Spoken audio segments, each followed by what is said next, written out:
કલોલ વિધાનસભાના ધારાસભ્ય ફતેહસિંહ ચૌહાણ દ્વારા રઘુવંશી સંત શિરોમણી જલારામ બાપા વિશે ખોટી ટિપ્પણી કરવામાં આવી હતી, જેને લઈ સમગ્ર ગુજરાતમાં વસતા રઘુવંશી અને જલારામ બાપાને માનતા ભક્તોની લાગણીને ઠેસ પહોંચી છે, જેથી ભુજ ખાતે રઘુવંશી સમાજ દ્વારા કલેક્ટરને આવેદન પાઠવવામાં આવ્યું હતું। કલેક્ટરને આવેદન આપી ધારાસભ્યને જલારામ બાપાના મંદિરે દર્શન કરી પ્રસાદ લઈ જાણે અજાણે જે કંઈ વાણી વિલાપ થયેલ તે અંગે સંત શિરોમણીના ચરણોમાં વંદન કરી ક્ષમા આપે તેવી માંગણી કરી હતી। હાલના ધારાસભ્ય શ્રી ચૌહાણ સાહેબે જે જલારામ બાપા વિરુદ્ધ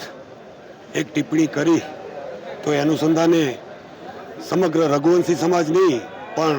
તમામ જલારામ ભક્તોની લાગણી દુબાણી છે। એ અનુસંધાને આજે અહીં અમો ભુજ મધ્યે કલેક્ટર સાહેબશ્રીને એક આવેદનપત્ર આપ્યું છે। મારે એટલું જ કહેવું છે કે 20/1/2024ના માનનીય યશસ્વી વડાપ્રધાન શ્રી મોદી સાહેબે ભવ્યથી ભવ્ય રામ મંદિરનું નિર્માણ કર્યું અને સમસ્ત હિન્દુ સમાજે એને ઉત્સવ તરીકે ઉજવ્યો। આપણે યાદ અપાવું કે જે દિવસે પ્રતિષ્ઠા મહોત્સવ હતો એ દિવસે ભંડારો વીરપુર જલારામ ધામથી હતો અને અત્યારે પણ જે રામ મંદિરમાં 3 ધરાવવામાં આવશે એ પણ વીરપુર જલારામ ધામ ટ્રસ્ટથી આપવામાં આવશે। તો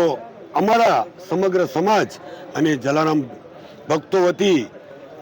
ચૌહાણ સાહેબને એક વિનંતી છે કે આપ જાણે અજાણે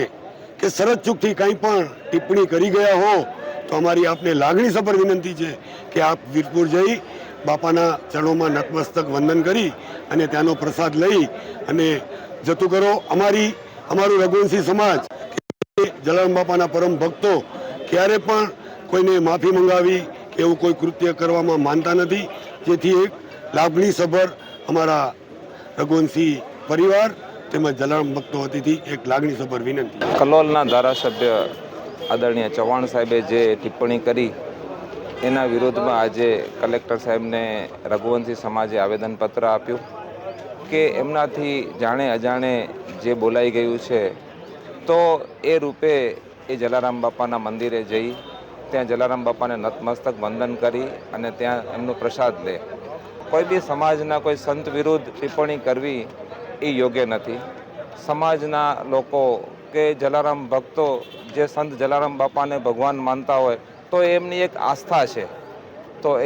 કોઈ બી સંત વિરુદ્ધ જે કોઈ બી સમાજના એવો હોય એના વિરુદ્ધ ટિપ્પણી કરવી એ યોગ્ય પણ નથી એવું આવેદનપત્રમાં આજે એની અંદર આપ જોઈ શકો છો કે બહોળી સંખ્યાની અંદર જે લોકો રઘુવંશી સમાજના લોકો જોડાયા, દરેક ગામમાંથી દરેક તાલુકાના પ્રમુખો આની અંદર આવ્યા છે। રઘુવંશી સોશિયલ ગ્રુપના પ્રમુખ હોય કે દરેક મહાજનના પ્રમુખ હોય, દરેક સંસ્થાઓના પ્રમુખ પણ આજે જોડાઈને બહોળી સંખ્યામાં લોકો આવીને સાથે મળીને આવેદનપત્ર આપ્યું। સોશિયલ મીડિયા પર